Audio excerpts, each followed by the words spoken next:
प्रियात्मन सप्रेम जय जीव आदि मनीषा जोगेश्वर परम पूज्य सत्य सम्राट सदगुरुदेव सिमनी जी का वचनामृत से एक बूंद।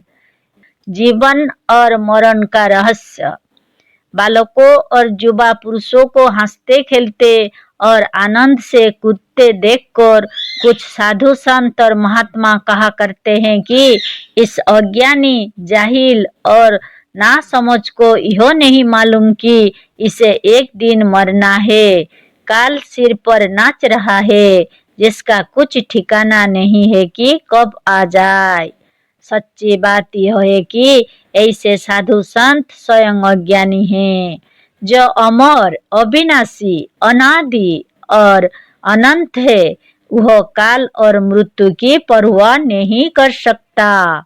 हम लोग स्वरूप से ही आनंदमय है, अतः उस आनंदमय सच्चिदानंद और आनंद कंद का सुख से घूमना और आनंद के साथ उछलना तथा चिंता रहित होकर प्रसन्नता के साथ हंसते हुए चहकना स्वाभाविक है। अतः हमें शांति के साथ बैठने दो, सुख से सोने दो, निश्चिंत होकर घूमने दो और आनंद के साथ कूदने उछलने चहकने और हंसने दो। संसार के किसी अणु का भी नाश नहीं होगा। अविनाशी से उत्पन्न हुए सब ही अविनाशी है। सूरज के अस्त हो जाने पर सूरज का नाश नहीं होता। स्थूल वृक्ष कुछ दिनों में सूक्ष्म बीज के रूप में आ जाता है। यह बीज फिर वृक्ष हो जाता है।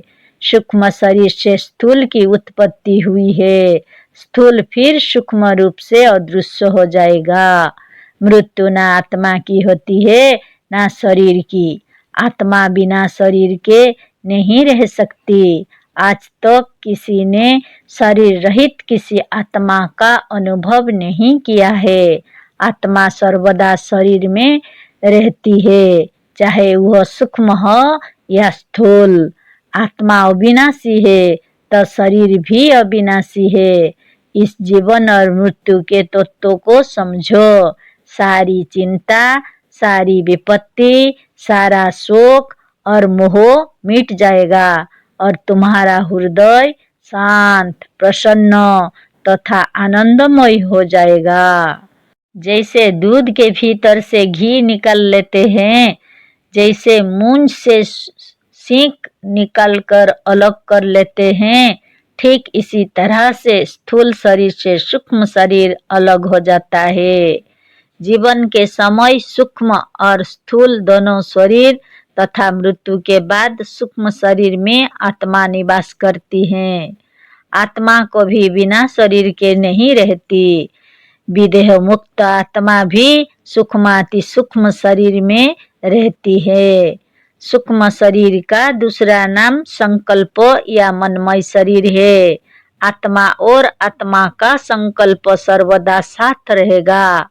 संकल्प रूपवान पदार्थ है, चाहे कारण शरीर हो वा सूक्ष्म शरीर हो, चाहे सूक्ष्म शरीर हो वा स्थूल शरीर हो, कोई ना कोई शरीर आत्मा के साथ हर समय रहता है।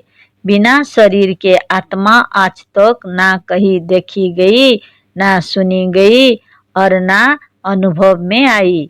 अतः आत्मा ही अमर नहीं, शरीर भी अमर है। तुम अमर और अविनाशी हो। तुम्हें मृत्यु, रोग, दोष, विपत्ति और पाप छू तक नहीं सकते। यह इस वास्तविक तत्व पर खूब विचार करो। यदि इससे तत्व से समझ लोगे तो हृदय के भीतर एक अपूर्व शांति और आनंद का अनुभव होगा। जैसे सपन में मनुष्य जाग उठता है या जागता हुआ मनुष्य सो जाता है, ठीक यही रहस्य जीवन और मृत्यु के भीतर छिपा हुआ है। सपन से जागने पर सपन की बात याद रहती है, पर सपन में जागने की बात या दूसरे सपन की बात नहीं याद रहती। ठीक इसी तरह से इस जीवन में दूसरे जन्म की बात याद नहीं रहती है। यदि असंख्य जन्मों की बात याद रहती तो यह जीवन इतना सुखमय ना होता। स्वप्न में यदि जागृत अवस्था की बातें याद रहती तो मनुष्य कभी सुख की नींद ना सो सकता। अनेक जन्म की बातें याद ना रहने का ही रहस्य है। तुम स्वयं सबके कारण हो। सब नियम और कानून तुम्हारे बनाए हुए हैं। जीवन और मृत्यु के पूर्वोक्त सिद्धांतों को तत्व से समझो। बिना इसे समझे हृदय में सच्ची शांति नहीं आ सकती। स्वप्न का शरीर सूक्ष्म होता है और जागृत अवस्था का स्थूल। स्वप्न के शरीर को हम नित्य प्रत्यक्ष देखते हैं। स्वप्न का पैर जब दौड़ता है तब यह स्थूल पैर हिलता भी नहीं। स्वप्न का हाथ में ग्रहण करता है और यह स्थूल हाथ पड़ा रहता है।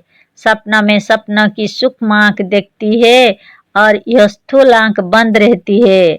इन बातों का अनुभव यह सिद्ध कर रहा है कि स्वप्न का सूक्ष्म शरीर अलग है, वह एक दूसरा ही शरीर है, पर है हमारी ही। ऐसा ही होता भी है। जैसे यह जागृत अवस्था में सत्य मालूम होता है, ठीक उसी तरह से वह स्वप्न अवस्था में भी सत्य मालूम होता है।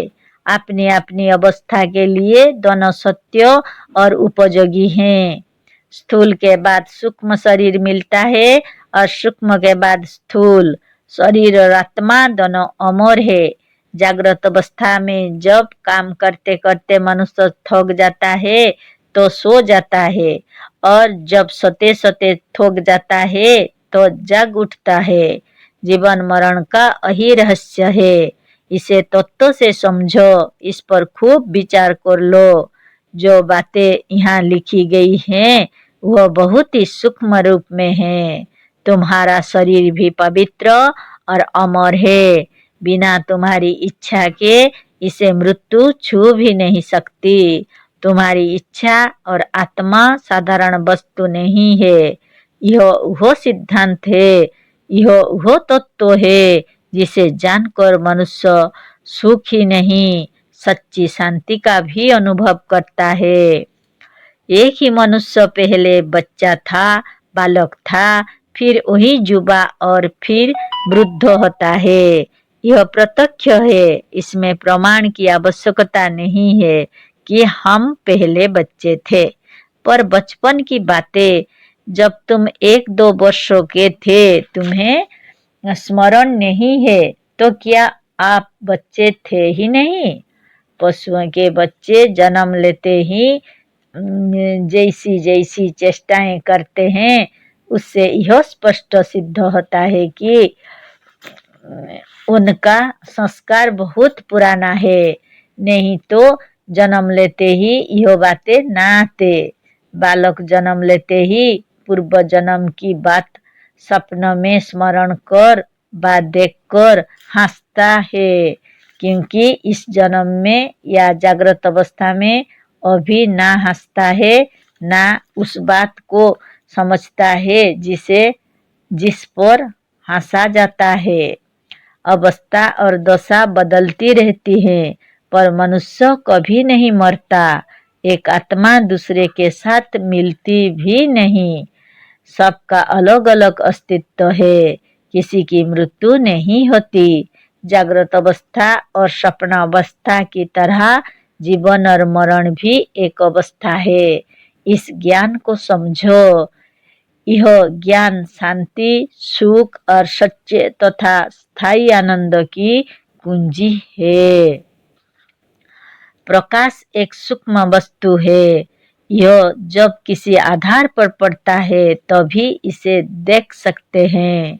घर के भीतर खिड़कियों में से प्रकाश की रेखा निराधार भी चमकती हुई दृष्टिगोचर होती है, पर यह भी निराधार नहीं है।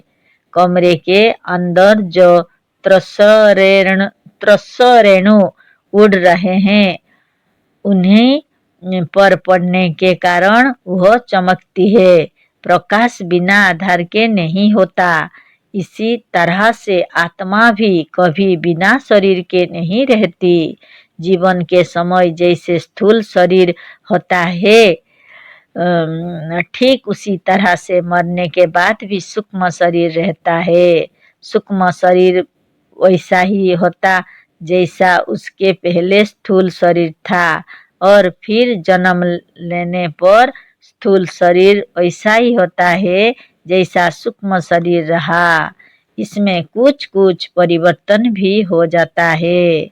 जागृत अवस्था का जैसा शरीर होता है वैसा ही स्वप्न का शरीर बनता है, और स्वप्न के अनुसार जागृत अवस्था का पर कभी कभी या क्रमश परिवर्तन भी होता है। यदि इस चक्र में इच्छा शक्ति और अपने संकल्पों का प्रयोग ना किया जाए तो यह नियम अनुसार होता रहता है।